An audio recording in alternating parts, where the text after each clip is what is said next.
everybody. Good morning. Must have been a really good night. The reason why we do this on this day, not tomorrow, is then it really gets quiet. So first off, really just welcome to Icon of the Seas. It's really an honor to have all of you here. You've heard, 7+ years in the making. A tremendous amount of energy and focus on who our customer is of today and who our customer is tomorrow, and pushing every boundary of innovation and design to form this absolute marvel Icon of the Seas. So I really just want to say welcome and really thank you to our incredible team who put this all together. It's been an incredible journey, and we're just so happy to go out and deliver the best vacations in the world.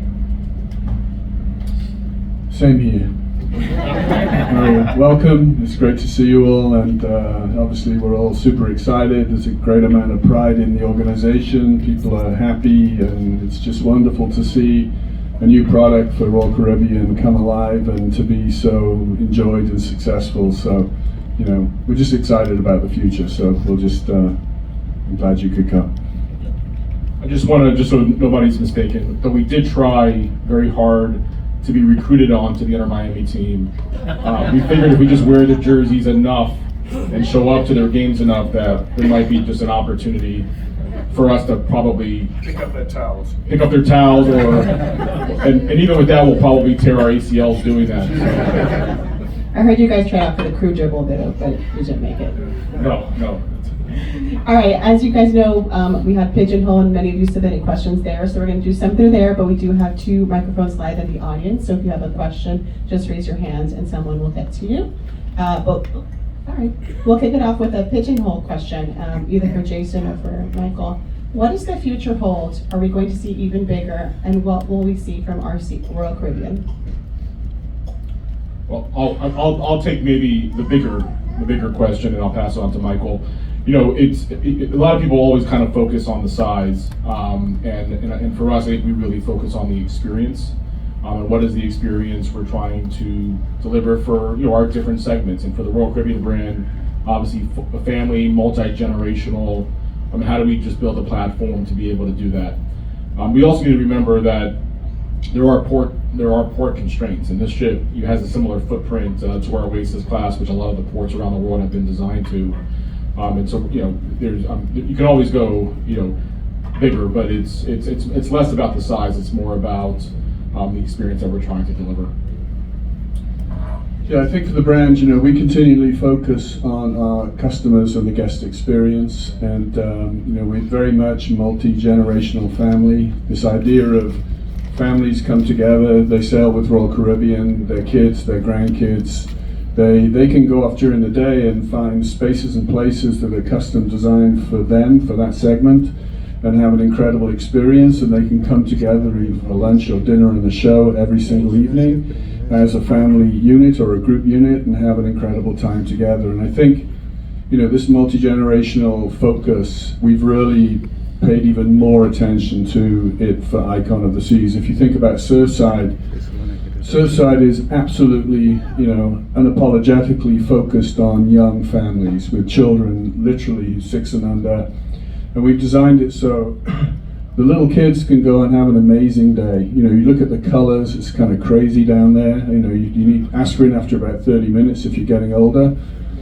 But it just works for little kids. They go there, they love it, it's exciting, there's plenty for them to do, it's very safe, it's just a wonderful space for them. But we've also designed bars and food and beverage for mum and dad. So mum and dad can go and have a few drinks, or more than a few drinks, and they can keep an eye on their kids, and their kids know where they are. So it's a beautiful space. And a lot of the stateroom accommodation around Surfside is again custom designed for young families, and hopefully you have an opportunity to go and look at the stateroom categories that we've created on Icon of the Seas. 80% of the rooms on Icon are capable of accommodating families. On a typical Oasis class, it's around 25-30%. So you can see it's really a focus and the journey that we've been on and continue to be on into the multi-generational family. And we think it's really working. When you combine it with Perfect Day, which if you haven't seen Perfect Day today, hopefully we're not going to spend too long in this room. You know, you'll get a chance to go ashore on Perfect Day. Same thing. If you've got kids, boom, they're going to love you more than ever before. It's a guarantee. I mean, we've designed Perfect Day to be a perfect day for mum, dad, and the kids. There's thrill, there's chill, plenty of spaces for adults with a new hideaway bay, which is adults only. If you're an adult only, then you can go into hideaway and have a fantastic time. Hopefully you'll get a chance to see that today. You think about getting on Icon of the Seas with your family and then going to Perfect Day. Wow, it's amazing. Wonderful. I would normally say let's tackle the elephant in the room, but in this case it's the dog. So we've got a Rover question. Where is my love? She's not in the room, I'm sorry. Have you seen Rover yet? Well, that's the way it works. So Rover is like a movie star. She's very beautiful. I mean, if you like, you know, she's beautiful. It's like blondes. She's what? If you like blondes. Yeah, if you like blondes. She's just a beautiful dog, and she's so loving and affectionate and friendly. And as soon as people see Rover, she gets mobbed.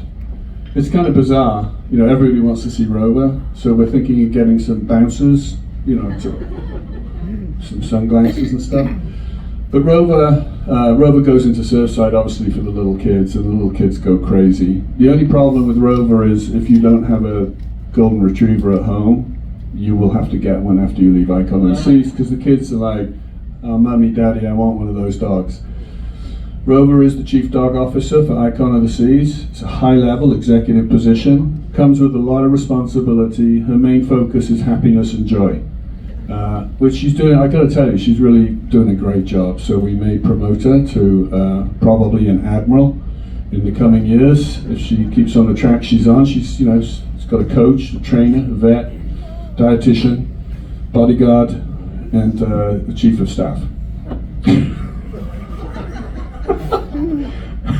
I could keep going on for hours with this stupidity, but the bottom line is she's a beautiful dog. You will see her, but we don't have a schedule for her yet, and we're actually learning how to protect Rover and make sure Rover's happy, and also make sure Rover can bring joy and happiness. So you'll see her hopefully in the next couple of days. She's beautiful.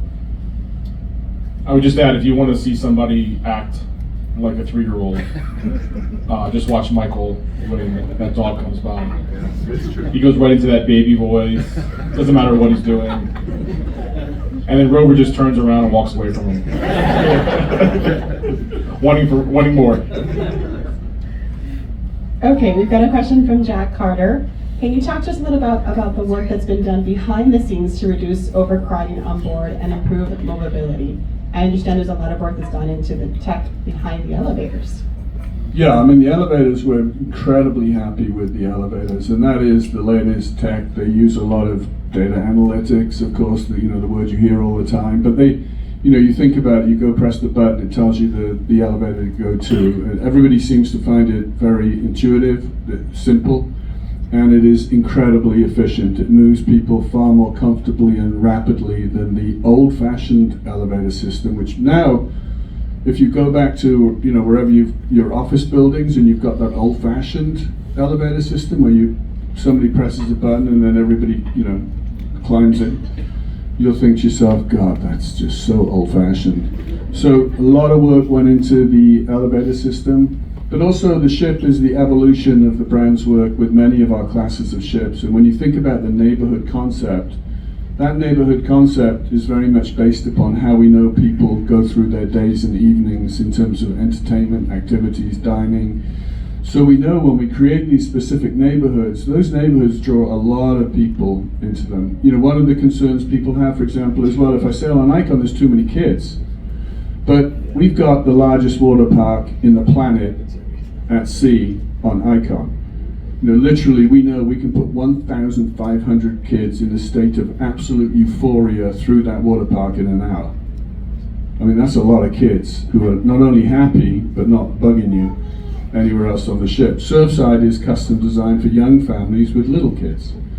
So we know when we create these spaces, they draw guests because naturally it makes sense to go to those spaces.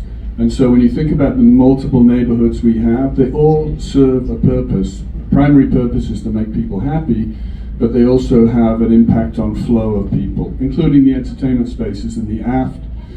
There's Absolute Zero, and then we have in two different, quite different locations, Aquadome and the Royal Theatre. Every night we have a dinner and a show. So you can go to any one of the different restaurants on board, and every night you can go to a different show.